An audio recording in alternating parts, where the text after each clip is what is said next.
क्या क्या चीज़ें हैं। तो हमें बेसिक तौर पे बहुत अच्छे से हर आयाम समझ में आएगा कि इसकी प्रासंगिकता क्या है, कौन कौन से आयाम हैं। हम सभी विषय वस्तुओं पर देखते हुए चलेंगे। इन विषय वस्तुओं को लगा दिए, ठीक है। हम देखेंगे कि मध्यम मार्ग के सिद्धांत के अंतर्गत किन विषय वस्तुओं का जिक्र किया गया है। तो देखो, पहले ये चीज मैं बता देता हूँ, यह टॉपिक किन किन एग्जामों के लिए ज़्यादा इम्पोर्टेंट होने वाला है। तो वह है यूपीएससी 4th पेपर में एथिक्स के अंतर्गत आपको पढ़ना है। तो वहाँ भी आपको जानने के लिए बहुत लाभप्रद चीज़ें मिलेंगी, आपके जीवन से संबंधित भी चीज़ें लाभप्रद मिलेगी। एक बार वीडियो को लाइक और शेयर बढ़िया से कर दीजिए, सभी लोग जुड़ जाए। उसके बाद हम लोग समग्रता में इसके हर आयाम को देखते चलते हैं, समझते चलते हैं क्या क्या चीज़ें हैं। मध्यम मार्ग, इसमें बहुत ही लाजवाब सिद्धांत है। ये देखिए, यहाँ पर नाम ही है मध्यम मार्ग। अरस्तु को हमेशा एक चीज़ को लेकर बड़ी चिंता रहती थी कि अच्छा ऐसा कौन सा मार्ग अपनाया जाए। जिस तरीके से बुद्ध ने मध्यम मार्ग को अपनाते हुए उन्होंने सुख दुख में संभाव रहने की वार्तालाप किया था, उसी तरीके से उनके गुरु जैसे सुकरात, दो लोगों का नाम जरूर हम लेंगे, सुकरात और प्लेटो। दोनों ने अलग अलग तरीके से जीवन के आयामों को देखने का प्रयास किया था। और वो आयाम क्या थे हम थोड़ा सा समझेंगे तो देखेंगे। सुकरात संन्यास पर ज्यादा बल देते हैं, संन्यास वाली जीवन पद्धति पर ज्यादा बल देते हैं। यह सैद्धांतिक पक्ष पर ज्यादा बल देते हैं, सैद्धांतिक पक्ष पर ज्यादा बल देते हैं। अरस्तु के सामने बहुत बड़ी विडंबना थी, क्योंकि इन्होंने सन्यास के ऊपर बात किया समाज में, तो इनको फांसी दे दी गई। अंकित, अच्छा बड़े दिनों के बाद दिखे हो अंकित, इस चीज़ को पढ़ ले अंकित। 4th पेपर, ये मेरे संकल्प बैच के स्टूडेंट हैं, 4th पेपर में तुम्हें बहुत अच्छे से काम करेगा। ठीक है, मैं ठीक हूँ मेरे लाल, ठीक है अंकित। ये चीज़ को ना अच्छे से नोट कर लेना। कल वाली क्लास भी जो मैंने पढ़ाया था सद्गुण के स्वरूप में, उसे भी नोट कर लेना। इथिक्स 4th पेपर में तुझे काम करेगा। और एक बार देखना किस तरीके से चीज़ें हैं। तो कल और आज की क्लास को जो 4th पेपर के मेरे सारे स्टूडेंट जो संकल्प बैच में मुझसे पढ़े हैं, मैंने जिनको पढ़ाया है इंटरनल सिक्योरिटी और सोशल जस्टिस, वो जो भी देखते हो, जो भी आपके परिचय में है, उन्हें जरूर बताइएगा, ये चीज़ें जरूर नोट कर लें। क्योंकि बखूबी इतना लेवल तक कोई एक एक चीज़ों को लेके, यूट्यूब पे तो मैंने नहीं देखा है कि एक एक आयाम पर किसी ने वीडियो लेक्चर को क्रिएट किया है और उस तरीके से मेहनत किया है। ये 4 किताबों का सम्मिश्रण है। इसमें वेद प्रकाश वर्मा भी मिलेंगे, संगम लाल पांडे मिलेंगे, ठीक है, दृष्टि आईएएस, पतंजलि आईएएस के नोट्स के साथ साथ क्रॉनिकल्स की जो आती है उसका। फिर उसके बाद मेरी खुद की किताब है, ठीक है, ग्रीक दर्शन की रूपरेखा। इस पर मेरी खुद की किताब है, ग्रीक नीति शास्त्र की रूपरेखा, ग्रीक नीति शास्त्र की रूपरेखा। ये मेरी खुद की किताब है। इन किताबों इस किताब में इस सारे आयामों को मैंने सूक्ष्मता से लिखा है और मूल्यांकित करने का प्रयास किया कि किस तरीके से चला जाए। एक सिनॉप्सिस बनाकर लड़कों को आने वाले समय में एक रूप दिया जाए जिसका सब कुछ कल्याण हो। तो यहाँ पर थोड़ा सा देखिएगा, चौखंबा से पब्लिश है ये किताब। अब यहाँ पर हम थोड़ा सा देखते चलेंगे कि इनके गुरु जो थे सुकरात, पहली बार जब बात करते हैं कि संन्यास के माध्यम से, यानी भोग विलासता अन्य विषय वस्तुओं को जब तक हम त्याग नहीं करेंगे तब तक हमें जीवन में वास्तविक उद्देश्य को प्राप्त नहीं कर पाएंगे। ये सुकरात की फिलॉसफी थी। ये आम जनमानस को ये चीज़ें समझाते थे। जब ये आम जनमानस को ये चीज़ें समझाते थे तो सोफिस्ट लोगों को नागवार गुजरी। इनकी ये चीज़ें सोफिस्ट लोगों को नागवार गुजरती थी। जब नागवार गुजरती थी तो इन्होंने क्या किया कि इनको फांसी दिलवा दिए। फांसी दिलवा दिए कि जनता, सॉरी फांसी नहीं, जहर दिलवाकर मृत्यु दंड दिलवा दिए, मृत्यु दंड दिलवा दिए कि ये समाज के युवा वर्ग को गुमराह कर रहे हैं। अब इस चीज को प्लेटो भली भांति समझते थे कि यदि हम इन विषय वस्तुओं पर थोड़ा सा भी बोले तो ये हमें छोड़ने वाली नहीं है। ये मतलब कहने का तात्पर्य है कि ये छोड़ेंगे नहीं, राजा महाराजा हमें छोड़ेंगे नहीं। तो यह अपनी बात भी कह लिए और इन चीज़ों को न करने के लिए कि हमें भी गुमराह सोफिस्ट लोग न पकड़े, तो इन्होंने सैद्धांतिक पक्षों को दिया। लेकिन अरस्तु के समय में थोड़ी सी उदारता देखने को मिल गई थी। यह टर्मिनोलॉजी, नए नए शब्दों की जो चयनात्मक पहलू है उसको खोज करने में अरस्तु को किंग कहा जाता है, क्योंकि इन्होंने न केवल फिलॉसफी में, इथिक्स में, पॉलिटिकल साइंस में, जूलॉजी में, ज्योग्राफी में, हर सब्जेक्टों में इनके टर्मिनोलॉजी तथा इनकी आइडिया को समग्रता से वेस्टर्न कल्चर के लोग पढ़ते हैं। यदि पाश्चात्य जगत में एक कहा जाए कि दो ही विचारक हुए, एक का नाम था प्लेटो और दूसरे का नाम था अरस्तु, उसके सिवा तो सारे लोग उन्हीं की टिप्पणी किए हैं, उन्हीं के विचारों को एक्सप्लेन करने का प्रयास किए। तो देखो अरस्तु के समय जब चुनौतियां थी तो इनको समझ में आ गया था कि हम कुछ भी बोले ना तो ये चाटुकार वर्ग हमें छोड़ेगी नहीं। तो इन्होंने दोनों पक्षों को लिया, सैद्धांतिक पक्ष प्लस व्यवहारिक पक्ष दोनों को सम्मिश्रित करके एक्सप्लेन करने का काम किया। तो इसलिए इनकी फिलॉसफी थोड़ी सी इन दोनों की तुलना में अधिक प्रासंगिक हो जाती है। और मध्यम मार्ग में इन्होंने किन किन सिद्धांतों का, किन किन विषय वस्तुओं का सम्मिश्रण किया, तो हम उन विषय वस्तुओं को देखेंगे। ये कहते हैं ना कि जीवन की नैतिक आयाम क्या है, एक प्रकार की कार्य प्रक्रिया प्रणाली है, क्रिया प्रणाली है, एक प्रकार की क्रिया प्रणाली है जो व्यवस्थित रूप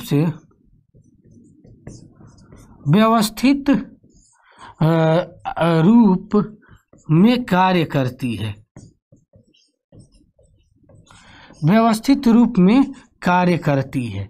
अब किस तरीके से व्यवस्थित रूप में कार्य करती है, हम उनके सारे आयामों को देखने समझने का कार्य करेंगे कि यह व्यवस्थित तरीका क्या है जिससे हमारा जीवन के हर आयाम सूक्ष्मता से क्रियान्वित होते हैं। तो इसमें इन्होंने बहुत अच्छे से कहा कि मनुष्य के व्यवस्थित और संतुलित जीवन ही नैतिक सद्गुण का आधार स्तंभ माना जाता है।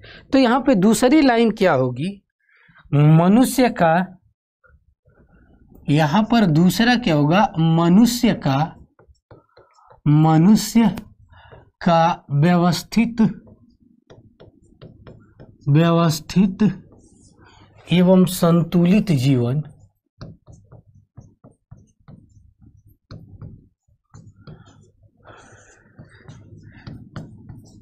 जीवन ही नैतिकता का आधार है।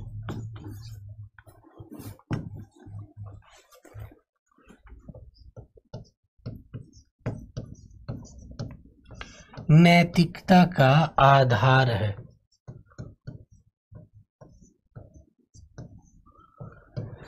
संतुलित जीवन ही नैतिकता का आधार है।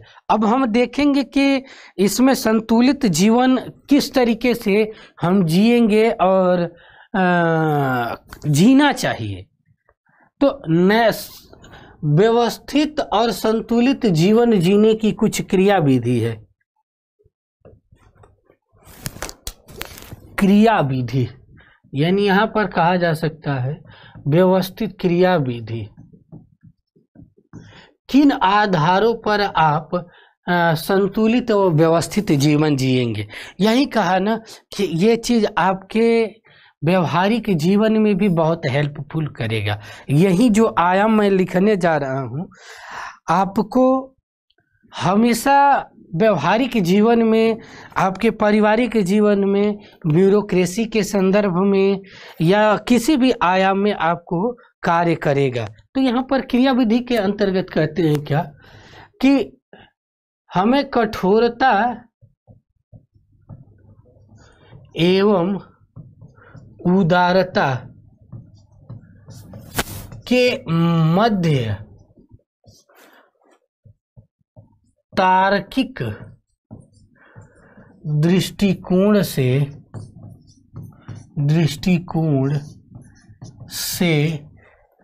किसी वस्तु का मूल्यांकन करना चाहिए।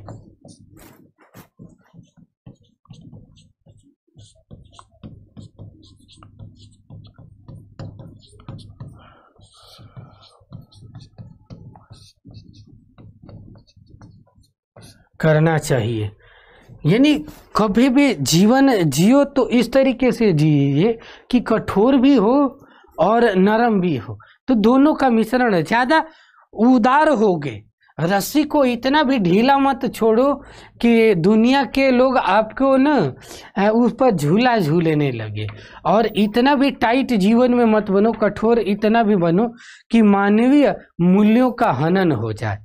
कहने का तात्पर्य यही है कि जीवन को व्यवस्थित जीने का सबसे महत्वपूर्ण आधार है कि हमें थोड़ा सा फ्लेक्सिबल होना चाहिए और उचित दृष्टिकोण से जिंदगी जीने का प्रयास करना चाहिए। लोग होता क्या है कि इतना कुछ लोग कठोर हो जाते हैं कि दुनिया उन्हें निर्दयी या उनसे जुड़ने में डरती है, और कुछ लोग इतने सीधे हो जाते हैं कि दुनिया उन्हें गंवार पागल समझ लेती है। तो ना हमें ज़्यादा उदार बनना है, न हमें ज़्यादा कठोर बनना है। और यूपीएससी के तहत ये ब्यूरोक्रेसी में एक चीज़ें तो जरूर कहा जाता है कि जनता, आप क्षेत्र में जाएंगे तो बहुत से लोग मिलेंगे इस तरीके से कि माई बाप आप ही सब कुछ है, आप ही सब कुछ, आप ही के आधार पे सब कुछ है। वो इतना अंदर से वो होंगे कि उस समय आदमी अपनी इमोशन को कंट्रोल करना बड़ी मुश्किल होता है, और उस समय यदि कोई अपनी इमोशन को कंट्रोल नहीं करेगा तो एक चीज जान लो, पीट जाएगा। यहाँ कोस कोस कहावत कही जाती है, कोस कोस पर पानी बदले 3 कोस पर बानी, हर चेहरे पे एक चेहरे लगा के बैठे बानी। मतलब हर चेहरे पे लोग एक चेहरा लगा के इमोशनली ब्लैकमेल करने वाले लोग हैं। तो हमें इन चीज़ों से बचना होगा। तो यही कहते हैं कि उदारता और कठोरता के बीच मध्यम मार्ग अपनाना होगा। कुछ और आवश्यक गुण हैं, उन्हें देखें। दूसरा कहते हैं दया, करुणा,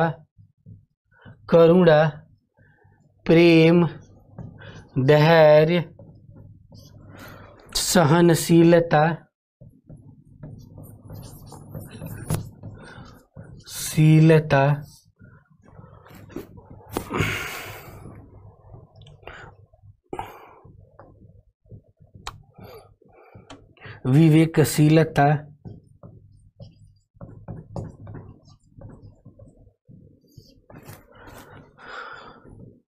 विवेकशीलता, तार्किक दृष्टिकोण,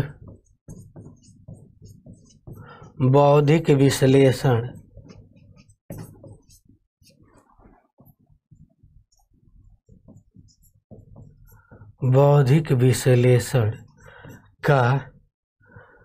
को चुनना चाहिए।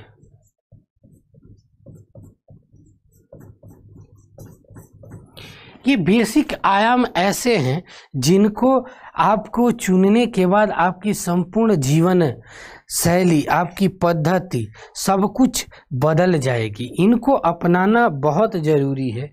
जब तक आप इन चीज़ों को नहीं अपनाएंगे, आपका दृष्टिकोण, आपकी नज़रिया एक सुव्यवस्थित तरीके से नहीं होगी। यदि इन विषय वस्तुओं में किसी भी भ्राता बंधु को दिक्कत हो, समस्या हो, तो ज़रूर पूछ सकता है। आप लोगों से एक रिक्वेस्ट ज़रूर रहती है डेली कि कम से कम यार एक बार लाइक तो कर दिया करो, लाइक और शेयर तो कर दिया करो। आप लोग, इतनी चीज़ें तो बनती है, आदमी इतनी अच्छी चीज़ें बात दावा के साथ कह रहा हूँ, ज़्यादा फेंक नहीं रहा हूँ, जो पढ़े हैं मुझे जानते हैं। आप किसी भी किताब में, एक किताब में एक चीज़ मिला लीजिएगा, हर जगह मिल जाए। आपको 5-6 किताबों को पलटना पड़ेगा, तब जाकर ये चीज़ें आपको मिलेगी, नहीं तो यह संभव ही नहीं है कि आपको हर आयाम से यह विषय वस्तुएं मिले। तो प्लीज़ उसकी मर्मज्ञता को समझिए। वो कहावत कही जाती है ना कि फ्री की विषय वस्तुओं का कोई इज्जत नहीं होता है। तो फ्री की चीज़ें हैं, लेकिन कितना दृष्टि तार्किक है, कितना वैल्यूएबल है, वो तब समझ में आएगा जब आप एग्जाम में और अन्य लोगों से तुलना करके देखेंगे कि इसकी सारगर्भिता कितनी है। इसके साथ इन सब से क्या चीजें निकलता है, इन विषय वस्तुओं से, ये सब करने से इन्हें क्या निकलता है, तो नैतिक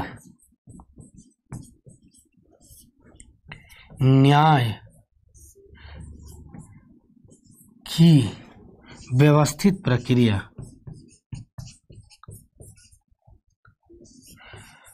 प्रक्रिया विकसित होती है।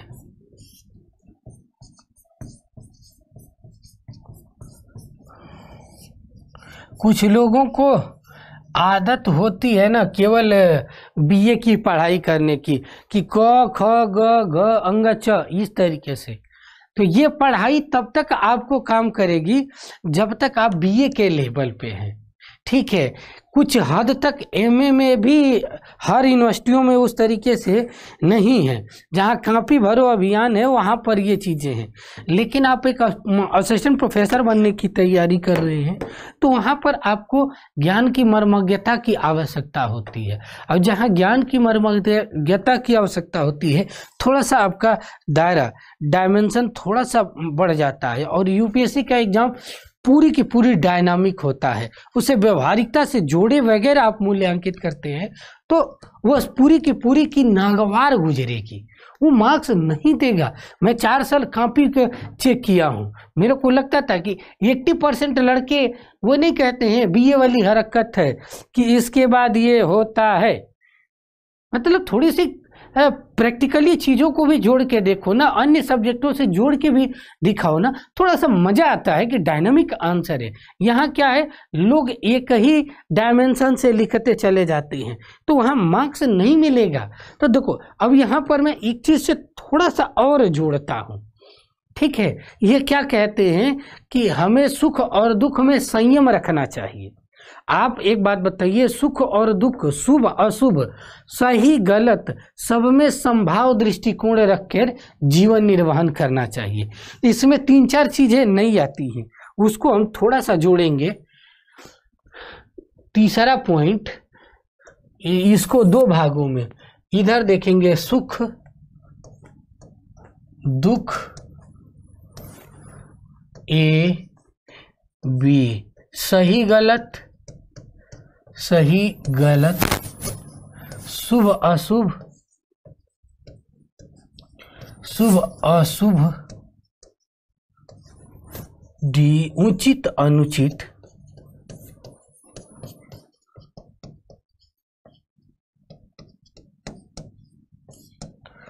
ई, ठीक है। उचित अनुचित, सभी में संभाव दृष्टिकोण,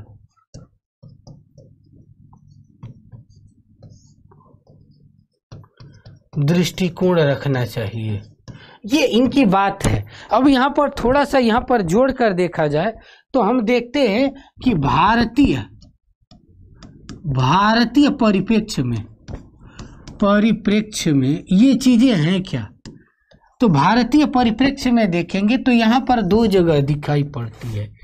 एक श्रवण परंपरा में देखा जाए, श्रवण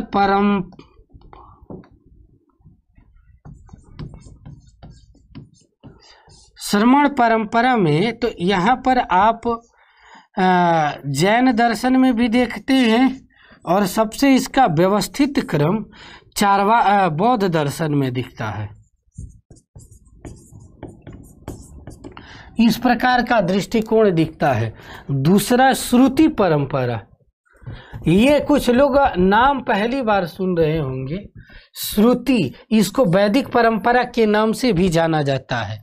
कुछ लोगों को ये क्लासिफिकेशन हजम नहीं हो रही होगी, उन्हें थोड़ा सा एक्सप्लेन कर दूं, हजम हो जाएगी। जो भारतीय इंडियन मतलब फिलोसफी के स्टूडेंट होंगे उन्हें थोड़ी सी बात हजम नहीं हो रही होगी, अच्छे से पढ़े होंगे उनको हजम हो जाएगी, जो केवल थोड़ा बहुत पढ़े होंगे उन्हें हजम नहीं होगी। देखो, श्रवण परंपरा भारतीय दर्शन को दो भागों में बांटा गया है, एक आस्तिक परंपरा, एक नास्तिक परंपरा। एक क्या होती है, एक वैदिक परंपरा, एक अवैदिक परंपरा। तो जो वैदिक परंपरा है, वेदों को क्या कहा जाता है, श्रुति ग्रंथ। तो जो श्रुति ग्रंथ के आधार पर दर्शन निकल के आया उसको कहते हैं श्रुति परंपरा के दर्शन। और जो अवैदिक परंपरा मतलब कर्म के बल पर अधिक बल देता है उसे श्रवण परंपरा कहते हैं। और श्रवण परंपरा में दो फिलॉसफी मेन रूप से आती है, चारवाक और जैन और बौद्ध दर्शन। तो बौद्ध दर्शन और दोनों में इस तरीके के संभाव दृष्टिकोण मिलता है। यह बात सही है कि इसका बेस्ट एग्जाम्पल बौद्ध दर्शन में मिलता है और श्रुति परंपरा में श्रीमद् भगवत,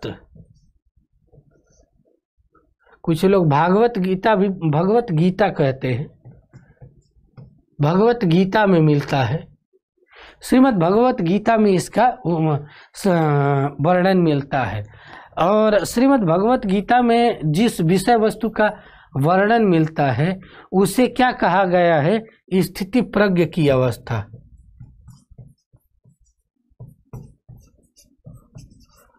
प्रज्ञ। इसी प्रकार की आज आवश्यकता है कंपेयरिंग स्टडी की। कंपेयरिंग स्टडी की यदि आप करते हैं और आंसर किसी भी टीचर को लिखते हैं तो न चाहते, दुनिया का मैंने देखा है ना, दुनिया के सबसे इमोशनली व्यक्ति में टीचर होते हैं। बस उन्हें सही जगह पर सही शब्दों का चयन और सही भाव पेश किया जाए तो न चाहते हुए नंबर फ्री का दे जाते हैं। ठीक है, मेरे से खुद सैकड़ों बार ऐसा हुआ है कि शब्द और कंटिन्यूटी इतनी अच्छी लड़के लिखते थे कि वहाँ पर न चाहते हुए मैं नंबर दिया हूँ। आपको किस तरीके से आंसर लिखना चाहिए, किस तरीके से किसी विषय वस्तु का मूल्यांकन करना चाहिए, इसको आपको देखना है तो ISPCS वाले चैनल पे चले जाइए। वहाँ पर फिलॉसफी की कुछ चीज़ें मैंने बखूबी बताया है कि किस तरीके से आंसर फॉर्मुलेट किया जाता है, आंसर की फॉर्मेटिंग की जाती है। आपको व्यवस्थित मिल जाएगा UPSC के पॉइंट ऑफ व्यू से। जो मेरे ISPCS की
सॉरी, थोड़ी सी साउंड प्रॉब्लम हो गई थी, अब आई थिंक सॉल्यूशन हो गया है। अब आवाज़ आ रही है? कमेंट करके बताएं आवाज़ आ रही है। तो वो ये डिवाइस की बैटरी ख़त्म हो गई थी, इस वजह से आवाज़ नहीं आ रही थी। अब आवाज़ आएगी। हम अब आवाज़ आ रही है? बोलो फटाफट कमेंट करके बताओ, फिर शुरू करते हैं आगे। फटाफट कमेंट करके बताइए आप लोग, आवाज़ आ रही है? ठीक है, आवाज़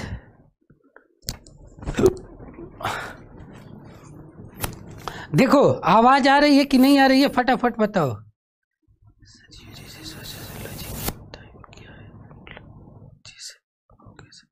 ठीक है, आ रही है, ओके।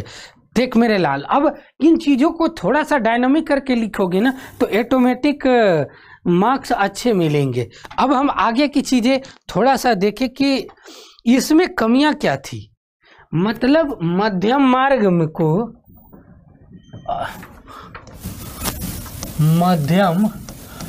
मार्ग को स्वीकार करने में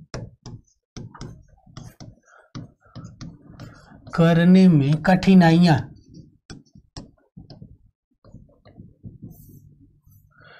में समस्या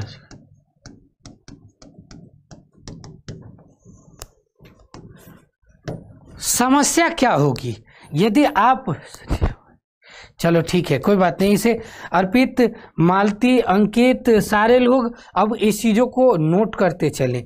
आप लोग कम से कम लाइक तो कर दिया करो यार, इतना तो एक बड़ी बेकार लगता है, कहना पड़ता है कि लाइक और शेयर करते चलो। ठीक है, एक तो अच्छी चीज़ें पढ़ाओ, ऊपर से पता नहीं कौन सा ये ट्रेंड है। चलो कोई दिक्कत नहीं, मैं पढ़ाता हूँ। उसके बाद देखो पहली कठिनाई क्या, समस्या क्या आई, उन चीज़ों को हम देखेंगे कि इसमें समस्या क्या है। तो देखो मध्यम मार्ग के लिए ये बात सही कहते हैं कि हर व्यक्ति को जो ये लाइन कहे हैं, यह सुख दुख में सही गलत, शुभ अशुभ, उचित अनुचित, ये उपदेश देना सबके लिए अच्छा है। मैं भी बड़ा बढ़िया उपदेश दे दूंगा यदि मैं बाबा जैसे पूरी तो वही पढ़ाई है, बाबा वाली उपदेश मैं भी अच्छा से दे दूंगा। लेकिन क्या वास्तविकता में सभी लोग ऐसे फॉलो कर पाएंगे? संभव ही नहीं है। बहुत सी बार समस्या आती है। तो समस्या क्या क्या है? यह सिद्धांत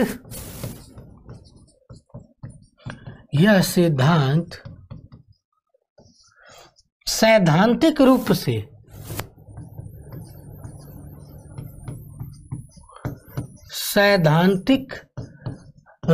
से अधिक प्रासंगिक दिखता है।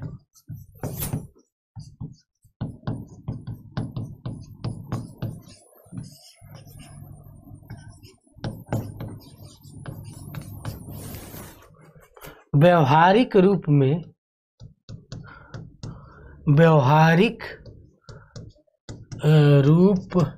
में अनेक समस्याएं होती हैं। अनेक समस्याएं, जैसे एग्जाम्पल के तौर पर यदि, चलो कोई बात नहीं, ध्यान से देखो। जो देखो एक बात बताओ, जैसे मान लो कि तुमको कहते तुम ही लोग हो, जैसे हम ही हैं, ठीक है सर, हमारा अपडेट वर्जन है, हम पहले ही शेयर कर दिया है। कोई बात नहीं मेरे भाई, तू लोग तो अपने घर के सदस्य हो, तू लोग से कोई फॉर्मेलिटी है वो नहीं है। अपने लोगों से कोई वो नहीं होता है कि नहीं करो ये करो। जो मेरे से अक्टूबर से जुड़े हुए हैं ये लड़के, ठीक है, तो लंबा, इस बार यूपीएससी दे रहे हो ना अंकित? ठीक है, मन से जितना हो सके प्रैक्टिस और एनसीईआरटी नोट्स रिवीजन करना शुरू कर देना, छोड़ना मत, ठीक है। और जो लोग यूजीसी नेट का दे रहे हैं उनसे अभी भी एक ही रिक्वेस्ट है कि ज़्यादा से ज़्यादा आप अभी भी केवल और केवल कंसेप्ट अभी बना ले।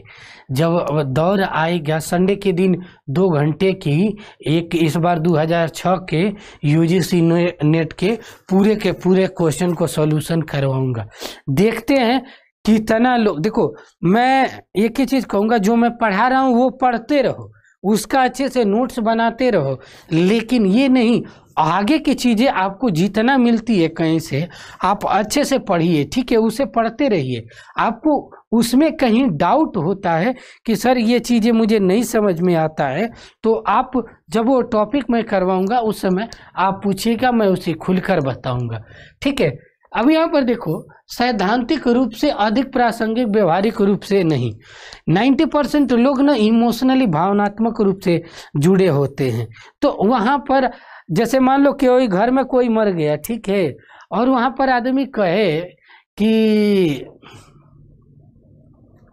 नहीं रोना नहीं है तुझे, ये सब मोह माया है, इस तरीके से काम मत करो, तो कोई होगा तो कुछ नहीं, लेकिन वो घर वाले पकड़ के इतना मारेंगे, ठीक है। तो ऑप्शनल तुम्हारा क्या है अंकित? देखो कहने का मतलब यही है कि वो इतना मारेंगे कि बदल जाओगे। तो हमें क्या देखना है कि बहुत सी दशाएं ऐसी आती है, विषम परिस्थितियां ऐसी आती है कि हम न चाहते हुए झूठ बोलते हैं। कहा जाता है कि झूठ न बोले। हम मान लो कि कहीं मेरा सिलेक्शन हो जाता है, मुझे खुशी की चीज, कोई अच्छी चीज़ें मिलती है, तो हम खुश होते हैं। जब हम खुश होते हैं तो ऑटोमेटिक हम करते क्या है कि खुल के मौज मस्ती सब करते हैं। क्या आपको लगता है कि खुशी भी मिली और आदमी से कहा जाए कि चुप रहो, कोई चुप रहेगा नहीं? तो ये, लेकिन सैद्धांतिक रूप से तो यही कहा जाता है ना कि आप हर दृष्टिकोण में संभाव रहें। इस समय 2-3 मेरी कविताएं पेपर में पब्लिश हुई हैं, ठीक है। एक उत्तर प्रदेश के पश्चिमी बेल्ट, हरियाणा, दिल्ली में नई पुरानी दुनिया, हाँ पुरानी दुनिया एक करके पत्रिका है, उसमें अभी एक हाल ही में कविता मेरी पब्लिश हुई थी, भूल गया हूँ। दूसरी कल आ जाएगी, कल सैटरडे है, कल के पेपर में आ जाएगी। मेरा संघर्ष जो कविता है, वह कविता नहीं, वास्तव में स्टूडेंट लाइफ की वो संघर्ष की कहानी है, ठीक है, जो हर लड़का अपने जीवन में देखता है, ठीक है। तो उन चीज़ों को आप पढ़ेंगे तो ऑटोमेटिक समझ जाएंगे व्यवहारिक सिद्धांत के रूप में। दूसरी क्या है कि मध्यम मार्ग का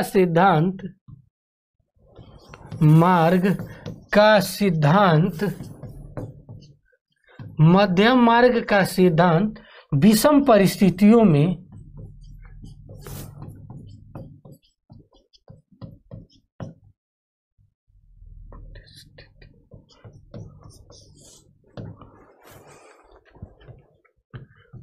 कार्य नहीं करता है।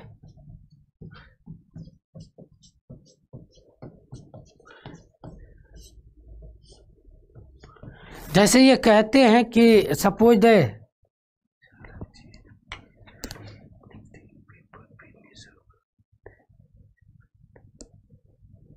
चल कोई बात नहीं, लेकिन उसे कंप्लीट कर लो, उसके बाद से ये पढ़ लेना, ठीक है, अगली बार देना, ठीक है। सोशियोलॉजी अच्छी स्कोरिंग भी सब्जेक्ट है और बहुत ही हेल्पफुल भी होगी तुम्हें।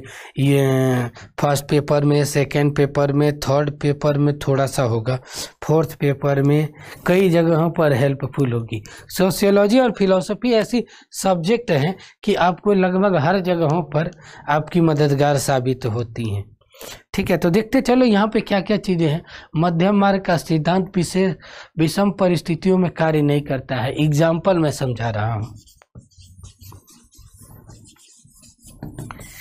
यदि 100 लोगों को, यदि 1000 लोग का एक झूठ बोलने से पाप या दंड मिलने से मुक्ति मिलती है या 1 लाख लोगों का भला हो जाता है, तो शास्त्र, हमारे भारतीय शास्त्र यही कहता है कि हमें झूठ बोल देना चाहिए।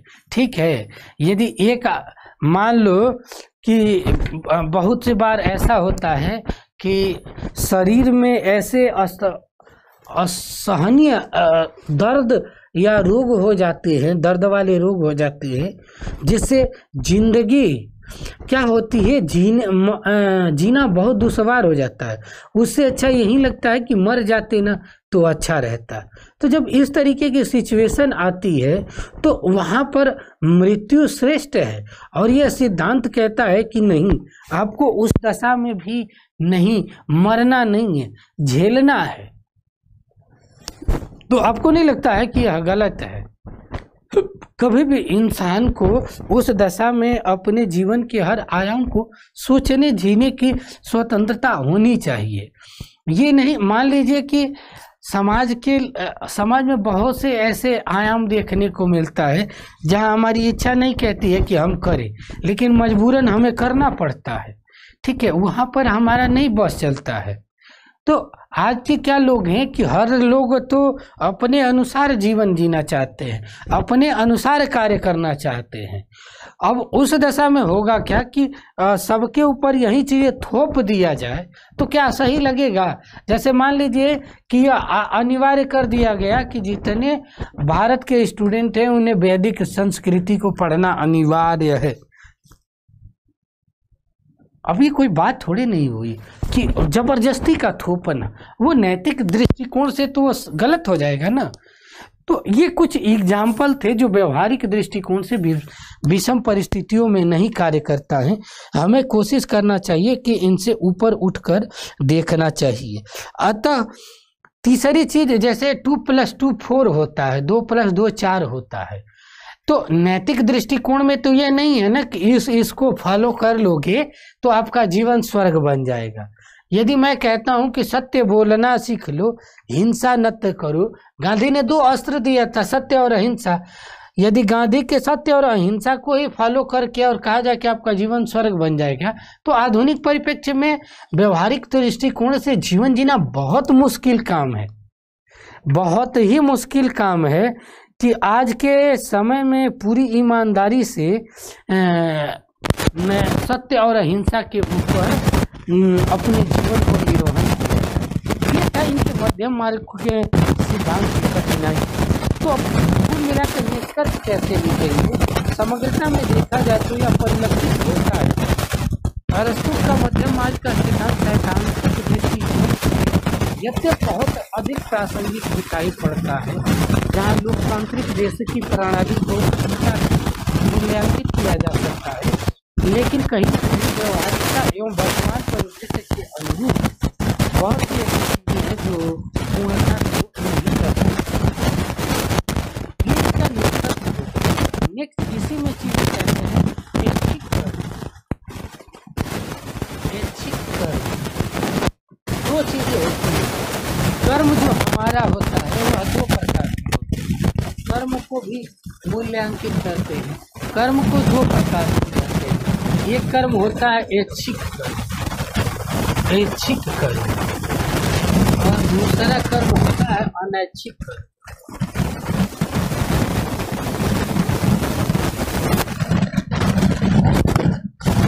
क्या होता है?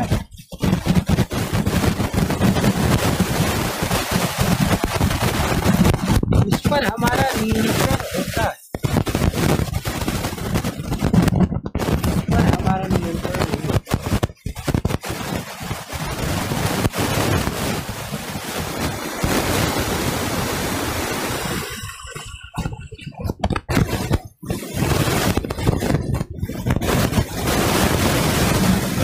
इस पर ऐच्छिक कर्म क्या होते हैं कि जिसको हम इच्छा अनुसार करते हैं।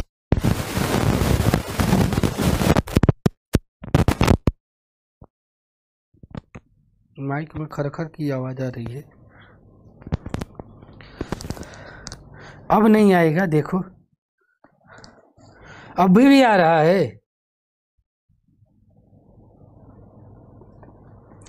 देख के बताओ, अभी भी आ रहा है क्या? देखो इस पर ऐच्छिक कर्म होता है और दूसरा अनैच्छिक कर्म होता है। तो ऐच्छिक कर्मों के अंतर्गत नैतिक सद्गुण,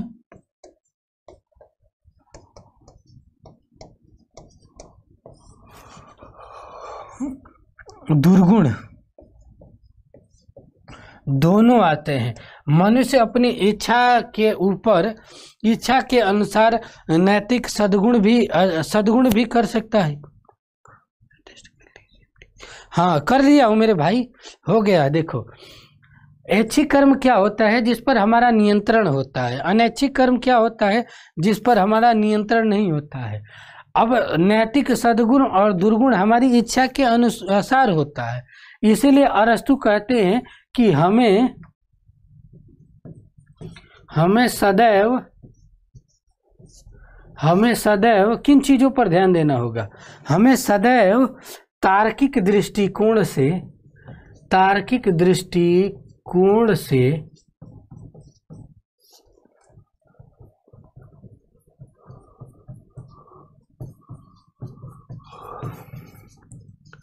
बौद्धिक विश्लेषण करने की आवश्यकता है।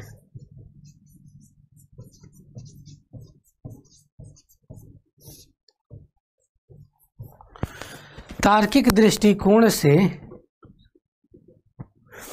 बौद्धिक विश्लेषण करके कर्म करने की आवश्यकता है। जैसे मान लो कि आप कोई चोरी करने जाते हो, तो आपकी अंतर आत्मा कहती है कि भाई देख ये काम मत कर, गलत है। लेकिन हम इतने मजबूर होते हैं कि वह काम कर डालते हैं। तो कहते हैं कि ये ऐच्छिक कर्म है, इस पर हम चाहते तो नियंत्रित कर सकते हैं। यह बात सही है कि ऐच्छिक कर्म में सद्गुण अच्छे स्वभाव से, बौद्धिक विश्लेषण और तार्किक दृष्टिकोण से होता है। और दुर्गुण कब होता है कि जब हम गलत, मतलब हमारा अपने आप पर नियंत्रण नहीं होता है।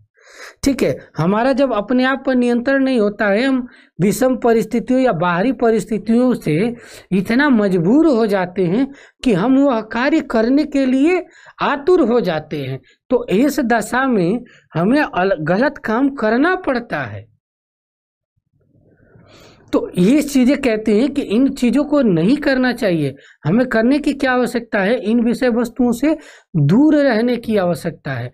तब जाकर हमारा यथार्थ में मूल विकास हो पाएगा। नहीं तो यह विकास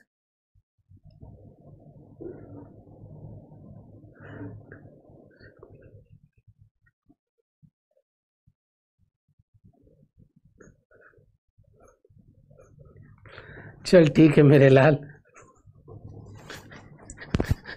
तुझे यार क्या इन चीजें, शब्दों की चीजें कोई वो नहीं होता है। अपने ही एक शब्द बोल से विभूषित किए है कि मैं आप मेरे फैमिली मेंबर हैं, तो भाई कह के बोले या मेरे लाल कह के बोले, वो लोगों की मानवीय नैतिकता का स्वभाव होता है कि हमारी कैसी परिस्थितियां हैं, कि किस तरीके से हम बोलते हैं। ठीक है, तो इन चीज़ों का मायने नहीं रखता है। मायने हमारा आंतरिक आपसे जो लगाव है, कि जब भी आप दिखते हैं हमको ऑटोमेटिक पता चल जाता है कि ये मेरे स्टूडेंट हैं। ठीक है, तो अच्छा आ गया। तो कहने का तात्पर्य यही है कि हमें जिस भाव को जानना चाहिए वो हम दोनों के प्रति बना रहे ना, तो वो जरूरी रहेगा। अच्छे से ज़्यादा पढ़ा करो। ठीक है अंकित, यदि कोई भी दिक्कत होगी तो अपना मेल तुम्हारा पास मेरी है, मैसेज कर दिए ना, मैं वो सारी चीज़ें वैसे भी मैं बता दिया करता हूँ। तुम लोग के लिए हमेशा तत्पर रहता हूँ। कुछ लोगों ने उसका गलत भी फायदा उठा लेते हैं। ठीक है, इसमें इस दौर में एक दो गलतियाँ भी देखने को सबक भी मिला है कि हम तो शिद्दत से सीधे है ना, तो कभी कभी लोग यूज कर लेते हैं, तो डर लगता है किसी की। सर उन्हें बोल दीजिए, डर लगता है ये चीज़ें करने से। लेकिन उसके बावजूद भी जो नज़रिया है हेल्प करने की, वो तो मैं पूरी शिद्दत से करता हूँ। ठीक है, कहने का तात्पर्य यही है कि अच्छे से इन चीज़ों को पढ़ना। कल नैतिक आदर्श के जीवन की विषय वस्तुएं बताऊंगा। तो आप लोगों को ये फिलोसफिकल आयाम में यूपीएससी के 4th पेपर के अंतर टॉपिक नंबर 5 के अंतर्गत जब अरस्तु आप लोग पढ़ेंगे तो वहाँ पर मध्यम मार्ग का सिद्धांत का दोनों प्रासंगिकता में देखने को मिलेगा। भारतीय आयाम में बौद्ध धर्म में ये चीज़ें मिलती है, दूसरी तरफ श्रीमद् भगवत गीता में भी ये आयाम हमें सूक्ष्मता से देखने को मिलता है और पाश्चात्य जगत में यहाँ भी मिलता है। कहने का तात्पर्य यही है कि दोनों फिलॉसफर दोनों जगह पर ज्ञान और सद्गुणता और जो संपन्नता का भाव होता है सभी लोगों में समान होता है, चाहे भारतीय पक्ष हो चाहे पाश्चात्य पक्ष हो, सभी लोग एक ही विषय वस्तु की तरफ दिखते हैं। आत्म अनुशासन नैतिक सद्गुण की संभाव्यता ही जीवन में आपको नए दृष्टिकोण से निर्वहन कर आगे बढ़ने की कार्यविधि सौंपती है। तो आज की क्लास यहीं तक संपन्न होगी। आप लोगों से रिक्वेस्ट है कि वीडियो को लाइक और